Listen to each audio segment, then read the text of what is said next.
Hey guys, I'm here to now talk about my final request that was given to me, and this wasn't on my requests video.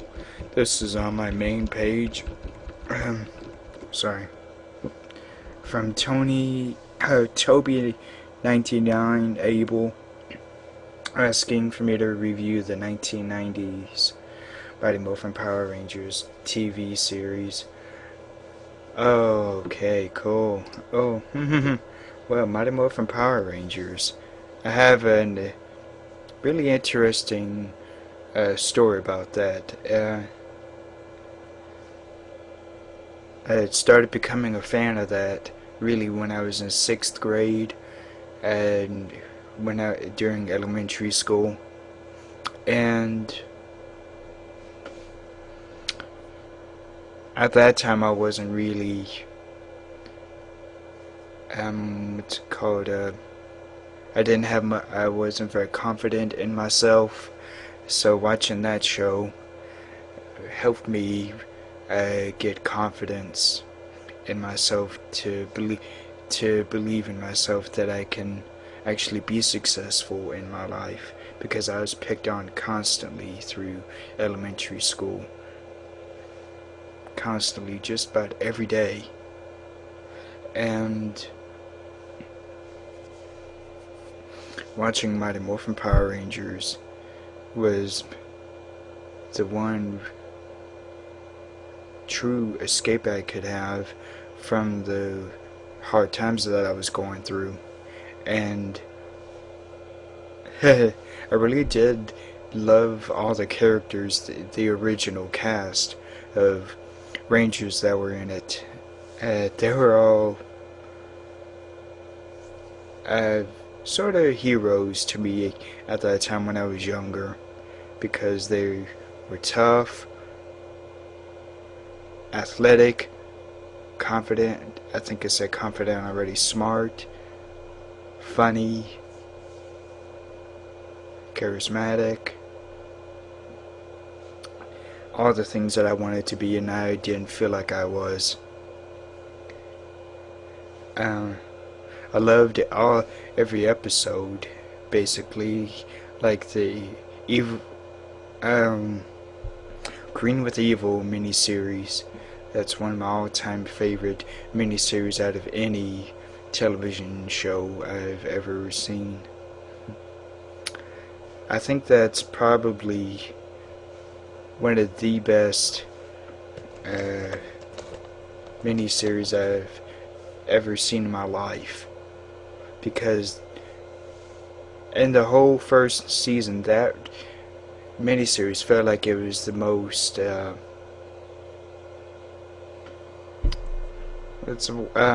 felt like it was the most heartfelt and sometimes heartbreaking, in my opinion. I loved Jason Dave. I loved Tommy being the Green Ranger so much. I thought he was a fantastic villain. I wish he had continued that again, and in the later in the first season.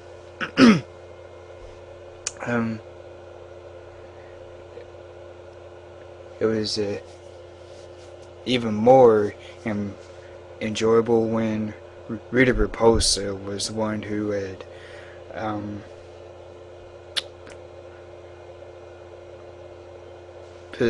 don't know, not possessed, but as she was controlling Tommy's mind to make him do those evil acts for her, like taking the dragon dagger. I think he took the dagger.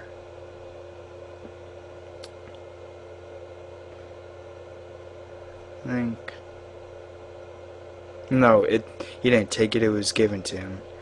It came with the Ranger suit when Rita made him the Green Ranger.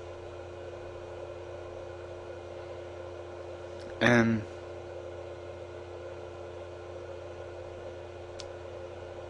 It was so great seeing the back and forth between the Rangers and the Green Ranger. So I'm a little itching, but it was so entertaining, and that's the one thing that I remember the most from the first season. The second season, the best uh, miniseries in that, in my opinion, was the Mutiny that dealt with that fish monster that played this flute fish, and that made the fish be able to take control of the Rangers' Zords, every one of them. And it was so fun and entertaining, even sad, seeing how the struggles the Rangers try to go through to do the right thing every time they were beaten down by that fish during the mutiny.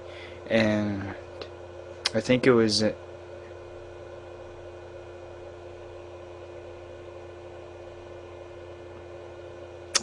during the mutiny when the Zords were destroyed, and then they weren't. And no, they weren't destroyed.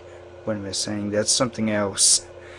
They were still under the control of the fish, and Billy and Trini were trying to make this control box where Billy would press a button on it, and then it would make all the Zords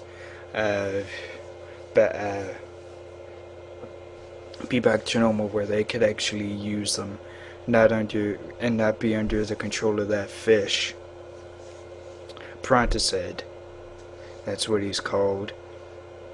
And the first time Billy presses the button, nothing happens. Then you notice that one of the batteries was put in backwards, or upside down. I think it was the one on the right.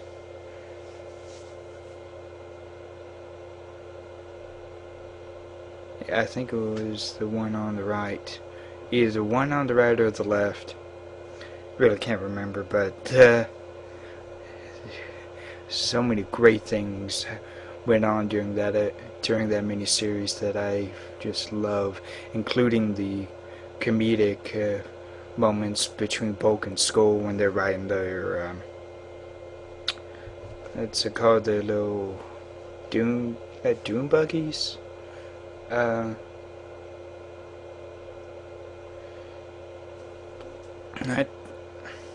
Not dune buggies. They're ride their own motorcycles.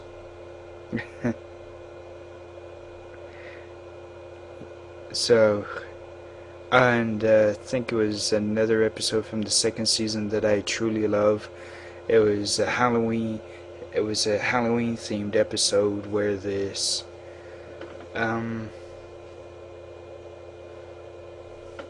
this grown pumpkin with a pumpkin head and then what looked like a vegetable body, he was able to put these pumpkins on the Rangers' heads. That way they couldn't see anything. It didn't control their minds, but they couldn't see anything. And Tommy had two very good fights in it. And the music in that episode is fantastic. I loved how that was done. And for a short time it was like, I think Kimberly started getting a little heat stroke, and she started behaving a little differently than she normally does. Another episode I love is it's the one that has the Beatle that plays the guitar, and he uses that to what's it called? Not control the minds of the Rangers, but the music, the power of the music, either makes them float or crush into the ground. and the only way to fight him was fighting music with music. And that moment when Kimberly and Tommy figure it out, and Kimberly puts her bow up, I love the music cue during that. I have a ton of Power Rangers, Mighty Morphin Power Rangers episodes recorded on VHS tapes. Tons. They're in the storage room right now.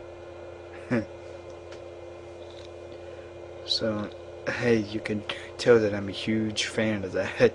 It was a major thing for me. I loved recording Mighty Morphin Power Rangers in 1994 when I was in 7th grade.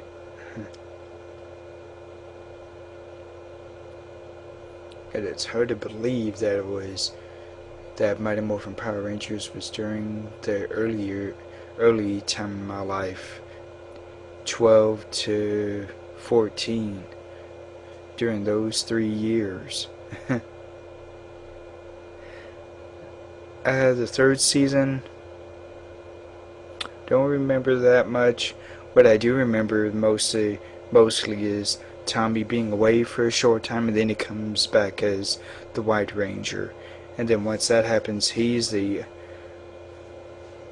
major leader of the Rangers. Don't remember much from that season, but then the miniseries. I don't know if it's not another season, but I guess you can call it a miniseries. Mighty Morphin Alien Rangers. That was my favorite thing in season 3. Many people love that, and so do I. I loved the music theme for that little mini-series.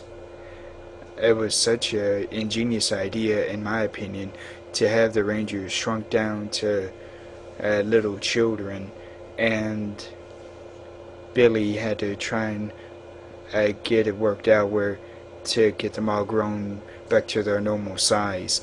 He's a child as well, and then he makes up the child Billy makes this machine that makes him grow back to his normal size, and that's what the rest of the Rangers need, I think.